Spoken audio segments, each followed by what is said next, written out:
Bismillahirrahmanirrahim. Surah Al-Fatihah. Paling tidak ada 11 nama surah Al-Fatihah. Yang pertama Al-Fatihah, artinya adalah pembukaan di dalam Al-Quran. Makanya disebut dengan Al-Fatihah, pembuka Al-Quran.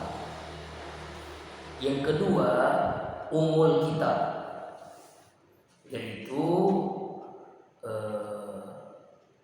induknya Alkitab. Jadi Al-Fatihah ini merangkum semua isi kitab yang Allah turunkan. Taurat, Injil, Zabur, Quran itu ada di dalam surah Al-Fatihah. Yang ketiga As-Shalah. Kenapa disebut As-Shalah? Karena surat ini syarat sahnya sholat. Kalau kita sholat tidak membaca surah Al-Fatihah, maka sholat kita tidak sah. Ya. Yang keempat Al-Quranul Azim. Ya. Kenapa disebut surah Al-Fatihah namanya Al-Quranul Azim? Karena pokok-pokok isi Al-Quran itu ada di dalam surah Al-Fatihah. Yang kelima Sab'ul Matsani. Sab'ul Matsani. Kenapa Al-Fatihah disebut dengan Sab'ul Matsani? Karena Al-Fatihah itu 7 ayat yang dibaca berulang-ulang di dalam sholat. Sholat wajib, zuhur, asar, maghrib, isya, subuh, sholat sunnah, tarawih, tahajud, duha, Qobliyah, Ba'diyah, semuanya membaca Al-Fatihah. Makanya disebut dengan Sab'ul Matsani, 7 ayat berulang-ulang. Yang keenam disebut dengan Asy-Syifa. Kenapa disebut dengan surah Asy-Syifa? Karena menurut hadis Rasulullah SAW dari Abu Hurairah radhiyallahu anhu, Fatihatul Kitab, surah Al-Fatihah itu adalah penyembuh segala penyakit, menyembuhkan berbagai penyakit. Makanya ketika orang diruqyah itu pertama dibaca surah Al-Fatihah. Seorang yang minta doa kasih air, pertama membaca surah Al-Fatihah. Maka disebut dengan surah Asy-Syifa, penyembuh. Yang ketujuh namanya Asasul Quran. Asasul Quran adalah dasar isi Al-Quran. Kenapa dia disebut dengan surah Al-Fatihah Asasul Quran? Karena Al-Fatihah ini adalah dasar-dasar isi Al-Quran ada di dalam surah Al-Fatihah. Yang kedelapan Alhamdu. Kenapa disebut surah Alhamdu? Karena surah Al-Fatihah ini surah yang berawal di kalimat yang kedua, yaitu berisi pujian kepada Allah. Alhamdulillahi Rabbil Alamin. Yang kesembilan nama lain dari Al-Fatihah Al-Waqiyah. Kenapa disebut dengan Al-Waqiyah? Karena berkah Al-Fatihah ini dijadikan penangkal musibah, penangkal bala. Jadi Al-Fatihah ini penangkal musibah bala. Yang ke-10 Al-Kafiyah. Kenapa disebut dengan Al-Kafiyah? Karena Al-Fatihah ini mewakili isi Al-Quran. Ya, seluruh Al-Quran ini diwakili dari surah Al-Fatihah. Yang ke-11 terakhir surah Al-Fatihah disebut dengan surah Al-Kanz. Al-Kanz ini menurut Jamaksari karena sumber Al-Quran. Sumber Al-Quran adalah surah Al-Fatihah. Ini baru nama-namanya ya. Kemudian yang berikutnya kita ingin mencoba keutamaannya. Ini belum masuk ke tafsir nih. Keutamaan, fadilah, keistimewaan surah Al-Fatihah. Pertama keutamaannya adalah surah teragung. Ya, dalam sebuah riwayat Rasulullah SAW waktu itu berada di masjid bersama sahabat Abu Sa'id Rabi bin Al-Ma'la. Tiba-tiba Rasulullah bersabda kepada Abu Sa'id, "Wahai Abu Sa'id, maukah kamu aku ajarkan surah yang paling agung dalam Al-Quran sebelum kamu keluar dari masjid?" "Tentu ya Rasulullah, saya mau. Ajarkan kepada saya surah yang paling agung dalam Al-Quran." Maka Rasulullah menjawab, Rasulullah bersabda, "Alhamdulillahirabbil alamin." Suratul Fatihah adalah surah yang dibaca setiap sholat, dan ia adalah Al-Quran yang agung yang Allah berikan yang hanya diberikan kepada Rasulullah SAW. Jadi tidak diberikan kepada nabi-nabi yang lain. Jadi Al-Fatihah ini hanya diberikan kepada Nabi Muhammad SAW. Maka surah teragung, surah Al-Fatihah. Yang kedua, keistimewaan surah Al-Fatihah. Surah Al-Fatihah ini turun di hari yang khusus melalui pintu langit yang khusus. Hari khusus, pintu langit yang khusus. Sebagian diriwayatkan oleh Ibnu Abbas, ketika malaikat Jibril berada di sisi Rasulullah SAW, saat itu Rasulullah mendengar suara di atas. Maka Rasulullah pun mendongakkan kepalanya ke atas dan dia bersabda, "Ini adalah suara pintu langit yang dibuka pada hari ini. Pintu langit ini hanya dibuka hari ini saja dan tidak pernah dibuka kecuali hari ini." Lalu turunlah malaikat dari pintu langit tersebut. Rasulullah bersabda, "Ini adalah malaikat yang turun ke bumi dan dia tidak pernah turun kecuali pada hari ini." Lalu malaikat yang baru saja turun itu memberikan salam kepada Rasulullah, "Wahai Rasulullah, utusan Allah, aku datang membawa kabar gembira dengan membawa dua nur cahaya yang diturunkan hanya kepadamu dan tidak pernah diberikan kepada Nabi sebelum engkau." Apa itu? Suratul Fatihah dan ayat terakhir dari surah Al-Baqarah. "Tidaklah engkau membaca satu huruf dari Al-Fatihah dari akhir surah Al-Baqarah, maka engkau akan mendapatkan karunia Allah, anugerah Allah." Nah, inilah. Jadi keistimewaan Al-Fatihah itu sampai seperti itu. Yang ketiga, keistimewaan surah Al-Fatihah dalam tafsir Ibnu Katsir.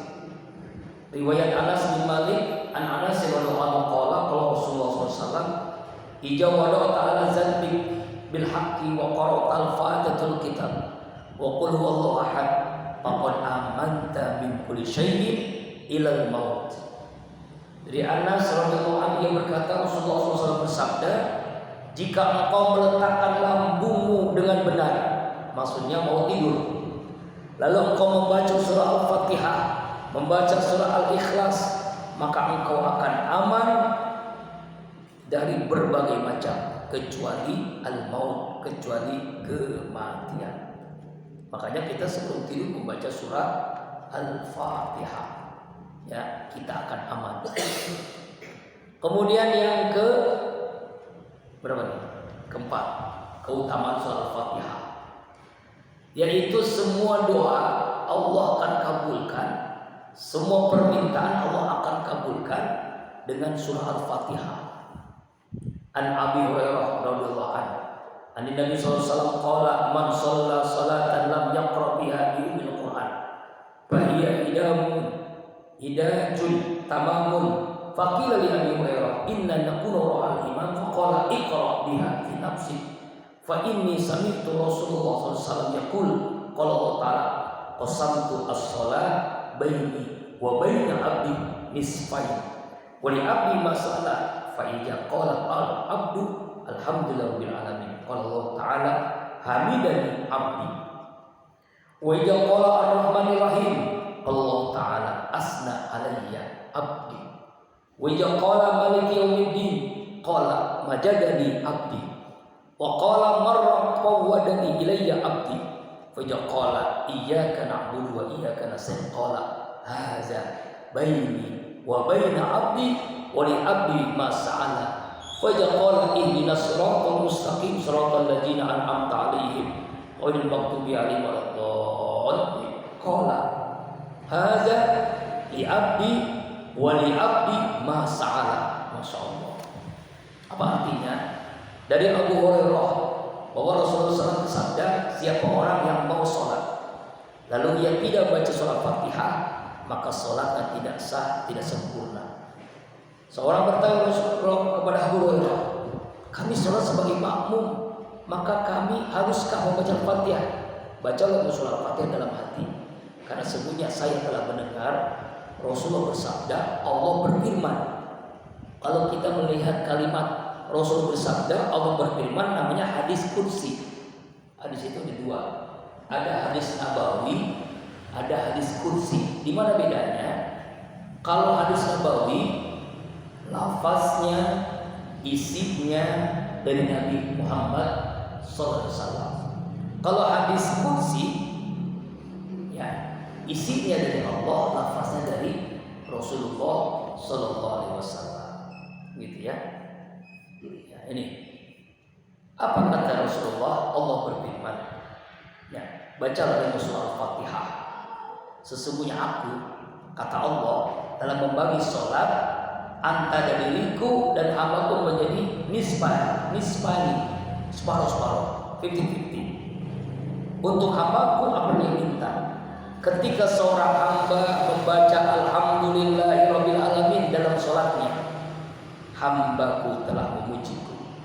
Ketika seorang hamba membaca Ar-Rahmanir Rahim, Allah berfirman, hambaku telah menyanjungku. Jika seorang hamba membaca Maliki Yaumiddin, maka Allah hambaku telah mengagungkanku. Hambaku telah berserah diri kepadaku. Jika seorang hamba membaca Iyyaka na'budu wa iyyaka nasta'in, ini adalah urusan antara aku dengan hambaku, dan bagi hambaku apa yang dia minta. Ketika mengucapkan Iyyaka na'budu wa iyyaka nasta'in sampai seperti itu. Jika seorang hamba membaca Ihdinas siratal mustaqim siratal ladzina an'amta 'alaihim ghairil maghdubi 'alaihim waladdallin, maka Allah berfirman, ini untuk hambaku dan untuk hambaku apa yang dia minta. Masya Allah. Makanya Al-Fatihah itu dalam sholat utamanya jangan diwasal. Tapi sholat tarawih gimana? Ya kan ya? Alhamdulillahirabbil alamin Ar-Rahmanir Rahim. Itu. Kenapa? Karena ketika kita membacanya diwasal nggak dapat ini, nggak dapat apa? Allah berfirman kepada orang yang baca itu. Alhamdulillahirabbil alamin Ar-Rahmanir Rahim. Boleh. Tetapi tidak mendapat apa yang Allah firmankan ini. Tapi kalau kita membacanya satu-satu, maka mendapat apa yang Allah firmankan. Nah, inilah pentingnya kita mengetahui ilmunya. Mungkin ini bagian daripada ya, jangan sampai kita baca Al-Fatihah ini terburu-buru. Jangan seperti ada sekarang nih ya, sholat tarawih yang tercepat di dunia. Alhamdulillah, amin. Ada kan ya? Itu daerah mana tuh? Alhamdulillah ya. Kadang-kadang sholat tarawih 23 selesai 7 menit. Masya Allah. Allahu Akbar walillahillah. Nah, kemudian yang berikutnya, keutamaan surah Al-Fatihah sebagaimana hadis dari Anas Nabi sallallahu alaihi wasallam, wa Abu Bakar, wa Umar, wa Utsman radhiyallahu anhu. Dari Anas bin Malik Rasulullah sallallahu alaihi wasallam, Abu Bakar, Umar, Utsman radhiyallahu kepada kan yaftatihuna al-qiraah bi alhamdulillahirabbil alamin. Mereka semua senantiasa membuka bacaan Al-Quran dengan membaca Alhamdulillahirabbil alamin. Artinya kalau kita mau tadarus ya Ramadan, baca Al-Quran awali dengan Al-Fatihah. Walaupun bukan juz pertama, kita udah juz ke-5, ke-13, ke-15, ataupun tetap diawali dulu Al-Fatihah dulu. Karena itu kebiasaan Nabi, kebiasaan Umar, kebiasaan Utsman, kebiasaan Abu Bakar, Umar, Utsman. itu selalu membaca Al-Fatihah sebelum membaca Al-Quran. Baca mushaf nih, ya sebelum baca mushaf kita baca Al-Fatihah dulu. Itu ya, Masya Allah. Ada sebuah kisah yang menarik, yaitu tentang keistimewaan Al-Fatihah yang bisa dijadikan obat. Ya, itu dari Abu Sa'id Al-Khudri, panjangnya. Kami telah diutus, kata Sa'id, oleh Rasulullah dalam satu pasukan perang, jumlahnya 30 orang pasukan berkuda. Kemudian kami tiba di kampung salah satu suku Arab. Kami bermaksud singgah di kampung tersebut karena perbekalan kami sudah habis, kata Abu Sa'id Al-Khudri. Ternyata mereka menolak untuk menerima kami. Maka kami pun berniat untuk pergi dari kampung tersebut. Tetapi saat itu kepala kampung itu manggil kami. Kami pun datang memenuhi panggilannya. Kepada kami kepala kampung itu berkata, adakah di antara kalian yang dapat mengobati sengatan kalajengking? Abu Sa'id mengatakan, iya, aku dapat mengobatinya, tetapi aku tidak akan mengerjakannya kecuali engkau memberi kami sesuatu sebagai upah. Kepala kampung itu menjawab, iya, kami akan memberi kalian 30 ekor kambing. Lalu Abu Sa'id Al-Khudri membacakan surah Al-Fatihah sebanyak 7 kali. Atas izin Allah, ternyata orang yang tadi terkena sengatan kalajengking sembuh. Allahu Akbar. Tuh kan, kalajengking bisa sembuh dengan surah Al-Fatihah. 7 Al-Fatihah. Nah ini riwayat Sahih ya dari Imam Daruqutni. Riwayat yang kedua dari Ibnu Abbas. Rombongan sahabat Rasulullah melewati sebuah kampung. Ya, salah seorang warganya disengat hewan berbisa. Lalu datanglah salah seorang lelaki dari kampung tersebut mereka. Saya mengatakan, adakah di antara kalian yang bisa menyembuhkan orang yang disengat hewan berbisa? Salah seorang sahabat pergi bersama itu menuju orang yang sakit. Ketika sahabat itulah di hadapannya, ia membacakan surat Al-Fatihah. Ternyata orang itu menjadi sembuh dan sahabat tadi diberikan hadiah karena bisa menyembuhkan itu. Sahabat itu kemudian kembali kepada rombongannya dengan bawa hadiah yang diberikan oleh orang yang disembuhkan. Mereka itu sahabat lain merasa tidak suka. Mereka menegur, mengapa kau mengambil upah atas kitab Allah, atas Al-Fatihah? Para sahabat pun berdebat. Lalu mereka menangguhkan masa terus sampai tiba di Madinah. Ketika tiba di Madinah, mereka menghadap Rasulullah. Ya Rasulullah, salah seorang kami telah mengambil upah dari membaca Al-Fatihah. Mendengar itu, ya beliau pun bersabda, sesungguhnya sesuatu yang paling hak jika engkau mengambil upah adalah kitabullah. Jadi boleh mengambil upah dari ruqyah, dari ngobatin orang dengan membaca Al-Fatihah. Itu diantaranya. Bahkan Aisyah menceritakan Rasulullah pernah memerintahkan untuk meruqyah dengan suratul Fatihah. Matanya sakit, lalu dengan membaca surat Al-Fatihah, ya sembuhlah penyakitnya. Riwayat yang lain, ada orang yang kesurupan, lalu membaca surah Al-Fatihah, maka orang itu pun menjadi sembuh. Inilah di antara keutamaan keistimewaan suratul Fatihah. Kita langsung kepada sekarang materi tafsirnya. Nah, tadi baru apa tuh?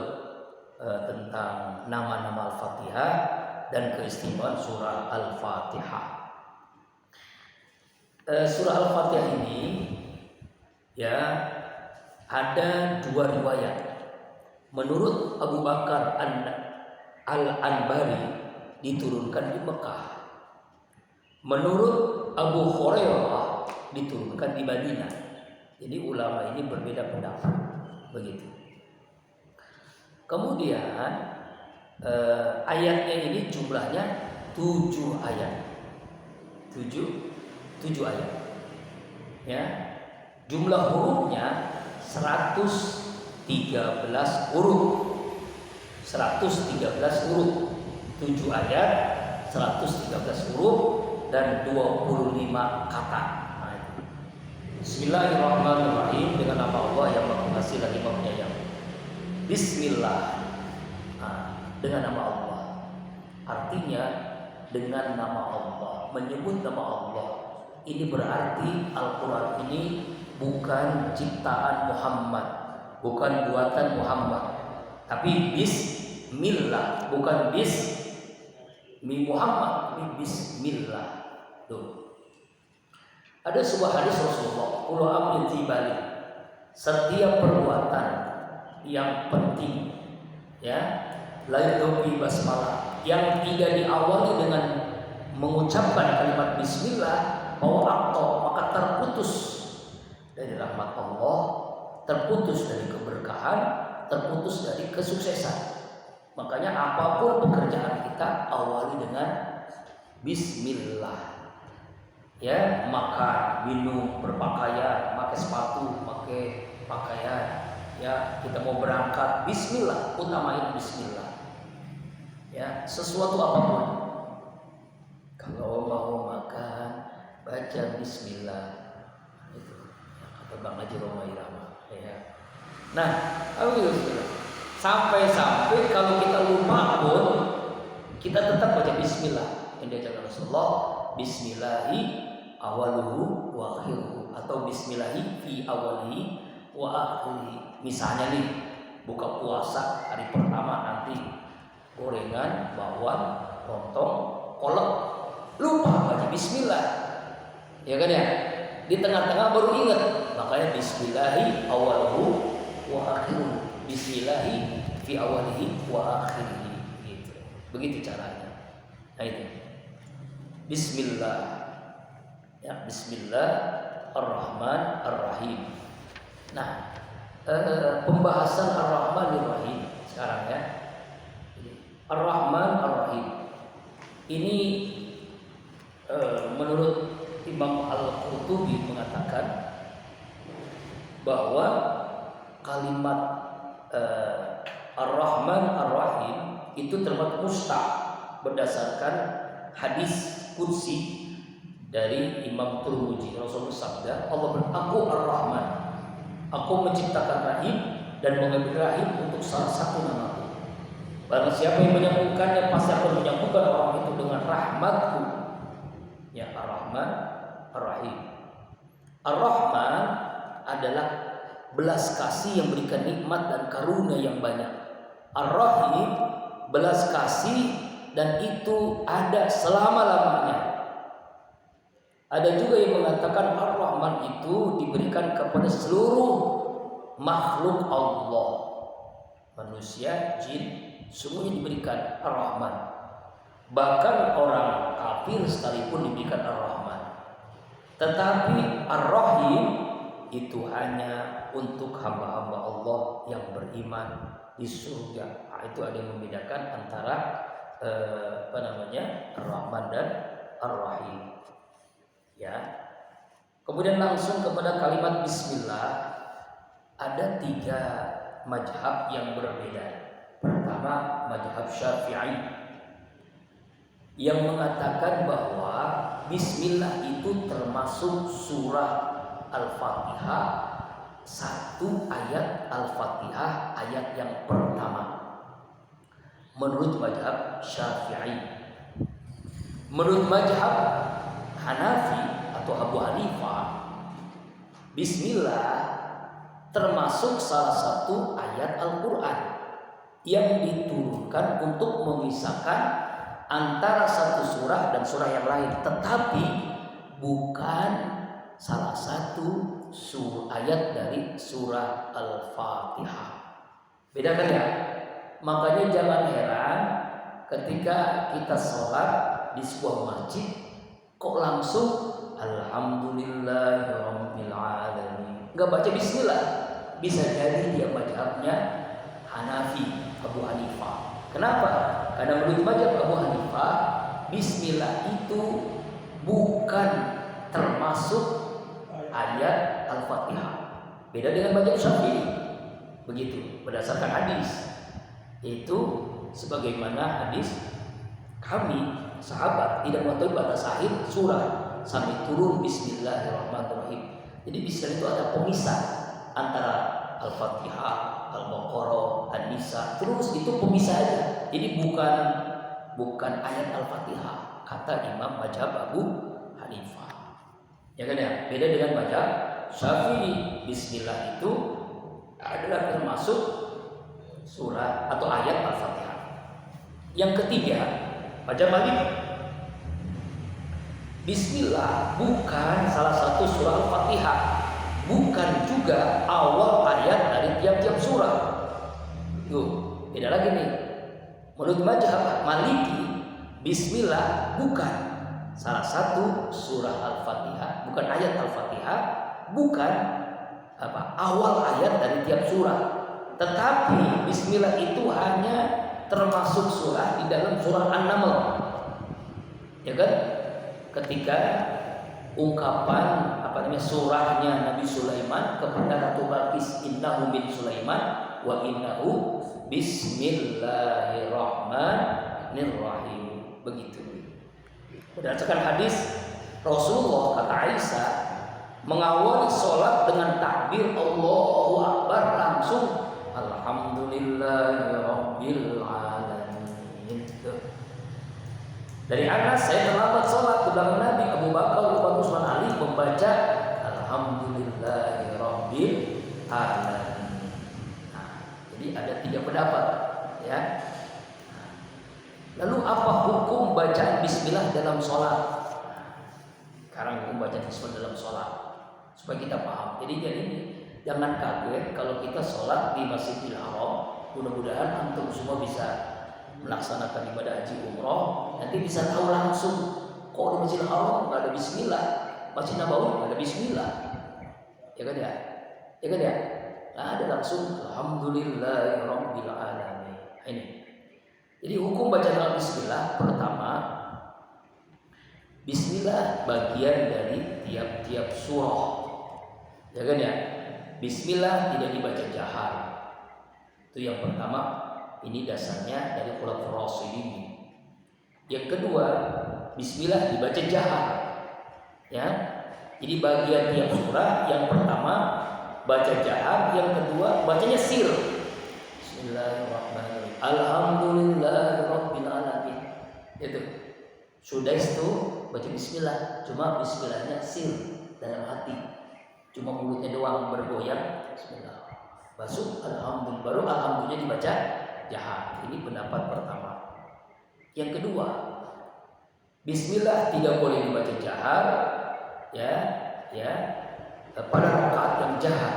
Demikian pula pendapat bismillah bukan ayat dari surah Al-Fatihah, karena bukan dari bagian surah Al-Fatihah. Jadi tidak ada jahar, tidak ada sir, pokoknya langsung alhamdulillahirabbil alamin. Menurut Imam Malik, bismillah tidak boleh dibaca dalam sholat, baik jahar maupun sir. Jahar atau sir tidak dibaca bismillah, karena bismillah itu bukan bagian dari Al-Fatihah. Jadi inilah namanya perbedaan pendapat. Makanya kita jangan kaget ketika Muhammadiyah menetapkan awal Ramadan kemarin hari Senin. NU dan Kementerian Agama dengan sidang isbatnya menetapkan Ramadan hari Selasa, hari ini nih 1 Ramadan. Kenapa bisa berbeda? Karena berbeda di dalam penentuan derajatnya hilal. Kalau menurut Muhammadiyah, walaupun sudah 0,1 derajat misalnya, berarti sudah masuk hilal, berarti sudah masuk tanggal 1 Ramadan. Ya tuh, begitu. Tapi menurut NU dan Kementerian Agama, hilal itu dianggap masuk tanggal 1 itu kalau sudah mencapai 3 derajat. Jadi beda penentuan derajat itu bisa menentukan bedanya hari. Ya kan ya? Itu. Ini namanya ijtihad. Ada yang nanya, Ustaz, siapa yang benar? Dua-duanya benar. Kenapa? Karena ijtihad. Ijtihad itu kata Rasulullah, benar dapat 2 pahala, salah dapat 1 pahala. Yang tidak benar tidak puasa dan menyalahkan. Nah, Ini ya, jadi jangan kaget kalau nanti kita sholat ada imam yang tidak baca Bismillah. Bisa jadi dia bacanya Hanafi atau Maliki. Kalau Syafi'i tetap baca Al-Fatihah. Bismillah. Ayat yang kedua, udah suruh belum? Udah suruh belum?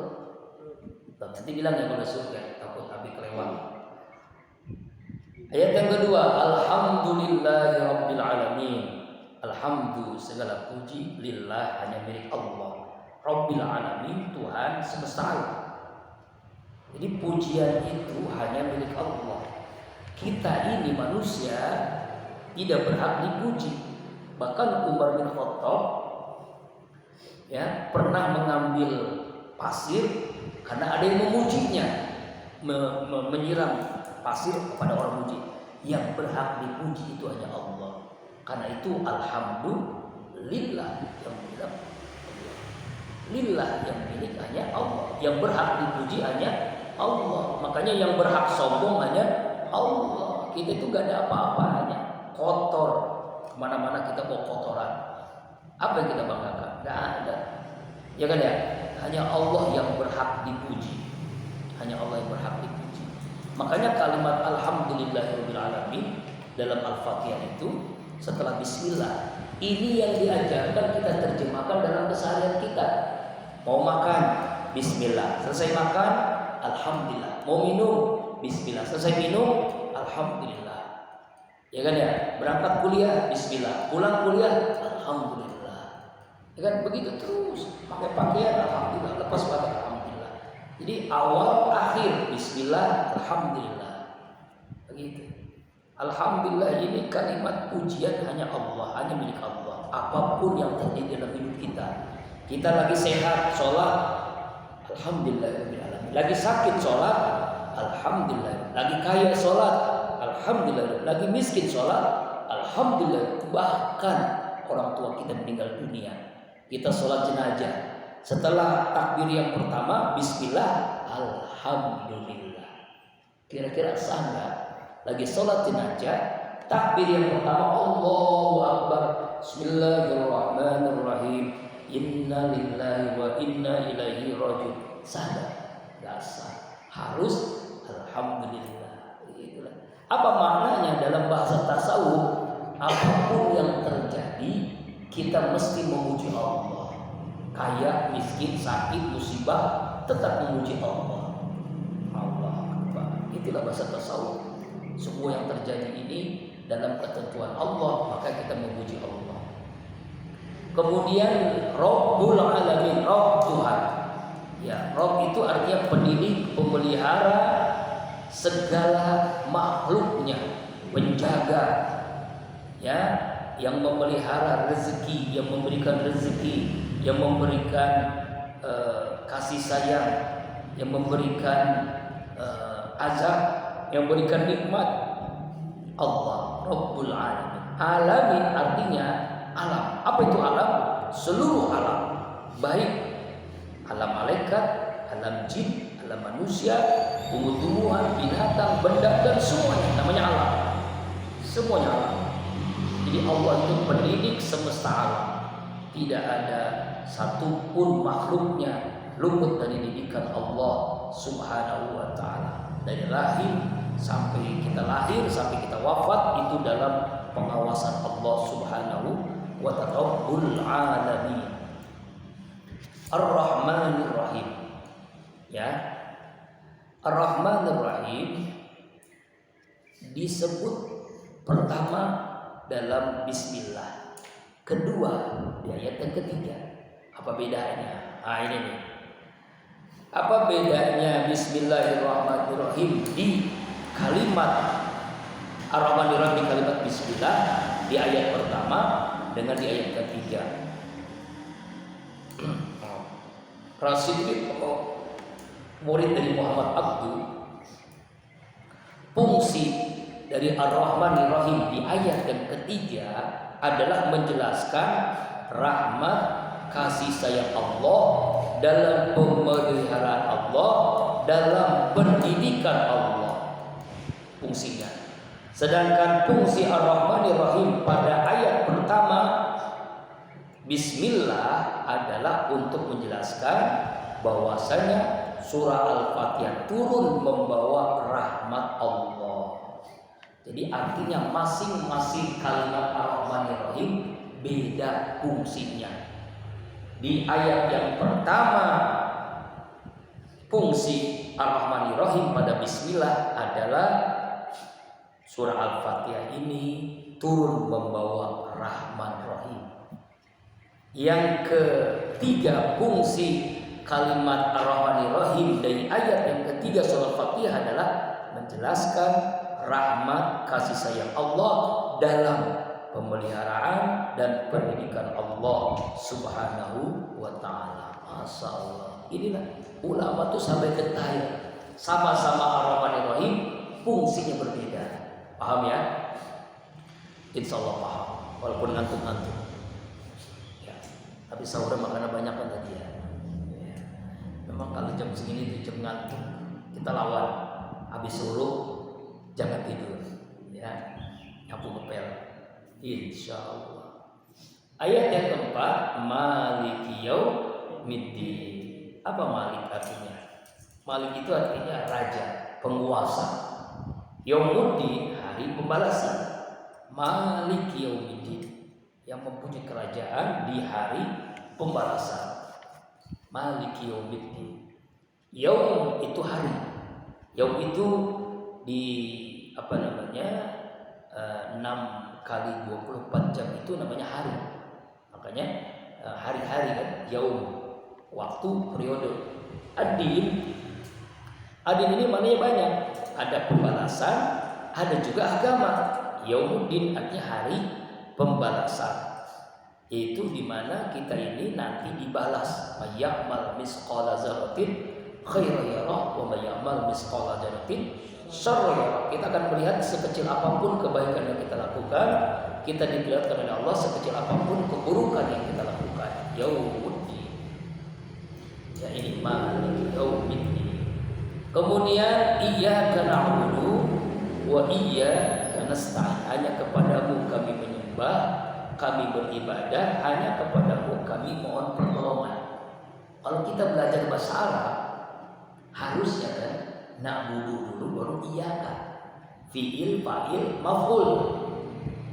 Nasta'in dulu baru iyyaka. Kenapa di ayat kelima ini diawali kalimat iyyaka dulu baru na'budu, iyyaka dulu baru nasta'in? Ini namanya ihtimam, menganggap penting, yang mengkhususkan, ikhtisas mengkhususkan, menganggap penting, makanya didahulukan kalimat iyyaka 2 kali.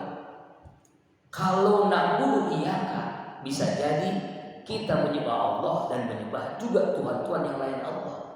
Kalau nasta'in iyyaka, bisa jadi kita minta pertolongan kepada Allah, tapi juga minta pertolongan kepada selain Allah. Makanya iyyaka hanya kepadamu ditaksis untuk ihtimam, menganggap penting, mengkhususkan hanya kepadamu, bukan kepada selain siapapun.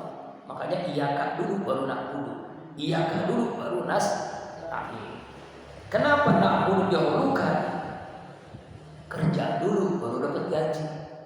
Na'budunya bagus, nasta'innya tokcer. Na'budunya, sholatnya, puasanya, zakat, zikirnya bagus, maka ketika kita berdoa meminta, Allah pun pasti berikan. Begitu. Bagaimana nasta'innya bagus kalau na'budunya tidak bagus? Jadi na'budu baru nasta'in. Kenapa na'budu dahulukan? Memang kita harus sembah dulu Allah. Kita harus menyembah, beribadah hanya kepada Allah. Inna sholati wa nusuki wa mahyaya wa mamati lillahi rabbil alamin. Sungguh salatku, ibadahku, hidupku, matiku hanya kepada Allah. Setelah na'budunya bagus baru nasta'in. Itu ya, itu maksudnya. Kemudian ayat yang ke-6, ihdinas siratal mustaqim, tunjukilah kami jalanmu yang lurus, bimbinglah kami. As-sirat, apa sirat? Hidayah, jalan. Hidayah itu ada 4. Ada berapa? Ada 4. Ihdina, kita bicara ihdina, hidayahi kami. Hidayah hidayahi kami, tunjukilah kami. Ada 4. Pertama, hidayah ghorizo, hidayah naluriah, sifat-sifat seseorang yang dibawa dari kandungan ibunya. Contoh, seorang bayi kalau lapar nangis, ingin nyusu nangis, begitu ya, nangis. Dia lapar nangis, dia pengen minum nangis. Itulah bayi, itu namanya naluriah. Naluriah itu petunjuk dari Allah untuk mempertahankan hidup seorang bayi. Kalau dia ingin sesuatu harus nangis, harus nangis.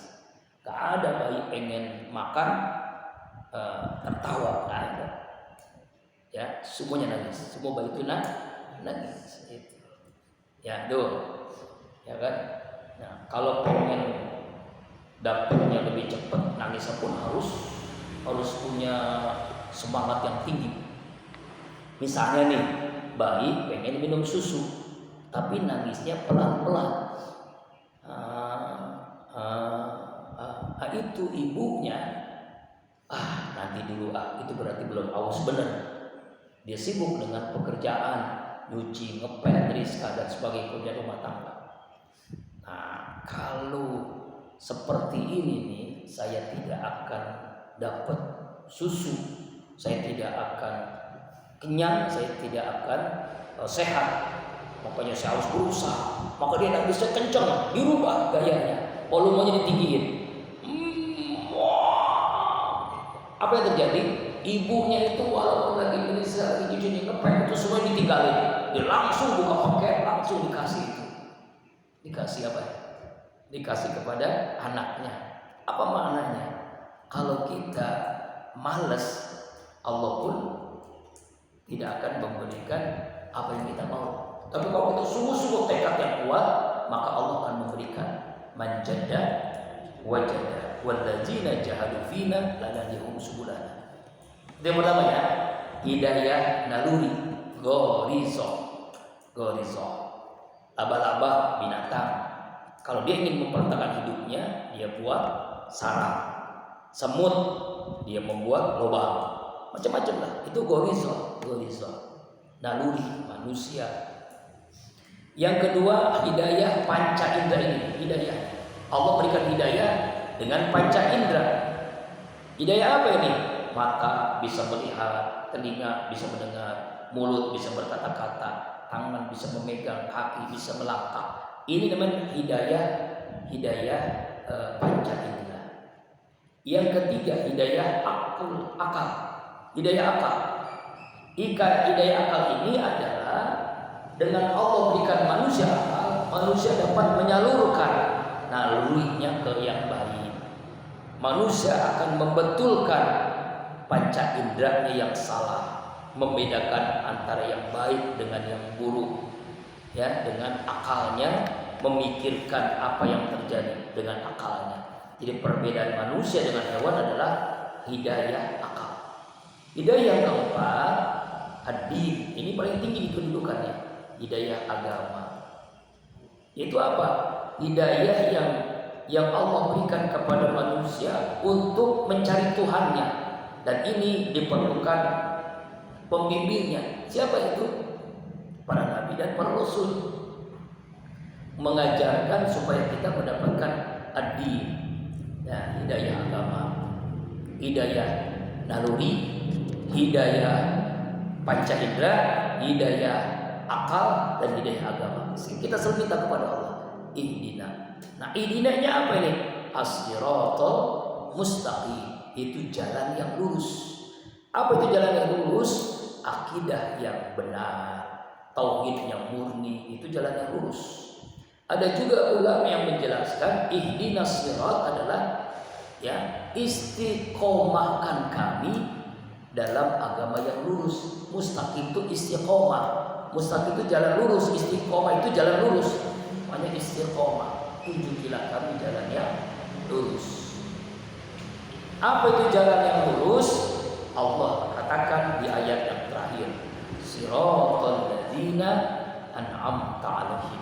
Itu jalannya orang-orang yang telah Engkau beri nikmat. Siapa ini? Para nabi, para siddiqin, para syuhada, para sholihin. Inilah yang Allah berikan siratal mustaqim. Itu jalannya orang-orang yang telah kau beri nikmat, para nabi, para rasul, para syuhada, para siddiqin, orang-orang yang saleh. Begitu. Itu namanya siratal mustaqim. Ghairil maghdubi, bukan orang yang dibenci, alaihim atas mereka waladhdallin, dan juga bukan tersesat. Ada yang menerjemahkan dalam tafsir Jalalain, maghdub itu adalah orang-orang Nasrani, orang-orang Yahudi, dhalin orang-orang Nasrani. Ya, kenapa dibenci? Karena keterlaluan dia, dimurkai oleh Allah. Al-maghdub, dhalin tersesat. Kenapa tersesat orang Nasrani? Karena dia mengakui bahwasanya ada 3 Tuhan. Ya, ada Tuhan selain Allah, namanya Yesus dan seterusnya. Makanya ghairil maghdub bukan jalan orang-orang Yahudi, waladhdallin, dan juga bukan orang-orang Nasrani. Itu dimaksud al-maghdub. Ada juga yang mengatakan al-maghdub ini adalah kaum-kaum yang dahulu, yaitu kaum Ad, kaum Samud, kaum yang Allah hancurkan. Itu namanya al-maghdub. Ya, kaum Nabi Nuh, kaum Nabi Lut yang Allah hancurkan di dunia, apalagi di akhirat. Fir'aun, Qarun, nah itu al-maghdub namanya, al-maghdub. Ad-dhalin adalah orang-orang Kristen, orang-orang Nasrani, itulah. Makanya di ujung kalimat kita kenapa mengucapkan kalimat apa? Amin. Apa itu amin artinya? Ya Allah, perkenankanlah. Ya Allah, kabulkannya. Ya Allah, jangan kecewakan kami. Itu artinya tuh. Ya Allah, kabulkanlah. Ya Allah, perkenankanlah. Ya Allah, jangan kecewakan kami. Amin. Itulah artinya. Kenapa? Karena Rasulullah melakukan itu. Ya, dalam sebuah hadis, ya, selesai baca Al-Fatihah, maka Rasul mengucapkan kalimat amin. Begitu. Ya, ini yang antaranya. Karena itulah kita mesti membaca surah Al-Fatihah. Dalam surah inilah kandungan surah Al-Fatihah, tafsir surah Al-Fatihah. Wallahu a'lam bishawab. Semua doa kalau ada